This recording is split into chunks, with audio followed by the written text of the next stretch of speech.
Hello, this is Steve, Dichroic Glassman. And as I promised, we would do part 2 of this, and as many videos as it takes to accomplish this idea of how to put a piece of glass back in this hole. We took this piece of glass out, and the other piece of glass over here in the neighboring area. I'm going to replace it with a light mauve water glass, a real pretty spectrum water glass. The customer did not want the clear glass in here, so this is fine. As you've got this piece right here, and you've got a cathedral piece of glass, this works out just fine. If you didn't have a cathedral piece of glass, and it was opal, then it would be another issue. And then what I would tell you to do is make a pattern piece. We'll do the pattern piece, just so that we'll do it in the future. So we'll cover all the aspects right here.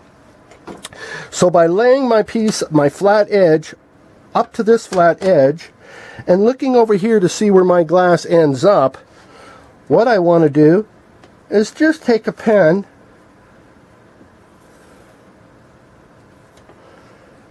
and draw from here, which is above my piece of glass, over to here, which is above that. This may not make sense. And there you go. Now, out of this piece of glass, I'm going to lay it underneath, adjust it to where the flat edge lines up exactly down. I'm going to take a Sharpie because this is a light glass, and I can see a black Sharpie. It's a very fine point Sharpie. I use Sharpies often. And what I'm going to do, and this is why we needed our soldering, our hole, our cavity, to be very cleaned out of solder, so that it's totally flat. So, now we have another issue here. As I trace this out along the edge, the idea is it's going to grow on us, or we need it to grow. Here's my pattern piece that I just took out. You can vaguely see the line. What I want to do is I want to cut about 1/8 of an inch beyond that. So I just hand draw it in. We want to cut about 1/8 of an inch longer, so that this little piece of glass that I just added goes inside or underneath this piece of lead right here. If we only traced it up to it, like we did over here, then this piece would be exposed. You might see light. It wouldn't be doing the job of this lead cane holding it in place, and it would look obvious.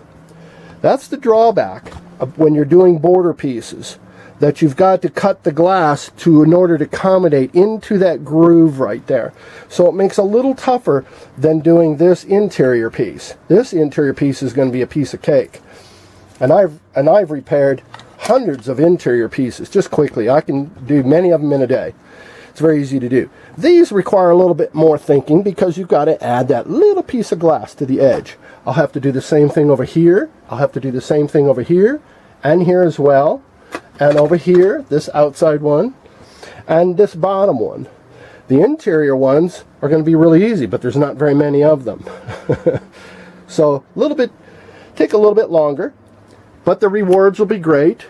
The client didn't want clear glass, so I'm going to stick some mauve in here. I'll probably go darker up here and create this theme. This one, this one, this one, this one, and this one. And this one will be like a dark streak coming through. So it'll be the darkest color of the whole panel.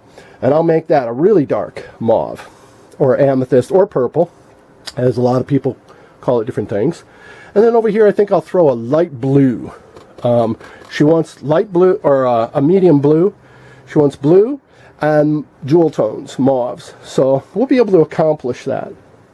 Next video, I'm going to cut out that piece of glass, and we'll fit it into the cavity. This piece that I just drew, I'll cut out that glass on those lines, and then grind it, and then we'll set it on here. We'll talk about what it's going to take to make it fit. Thanks for watching as always. Welcome your comments and compliments always. Thanks. This is Steve, Dichroic Glassman.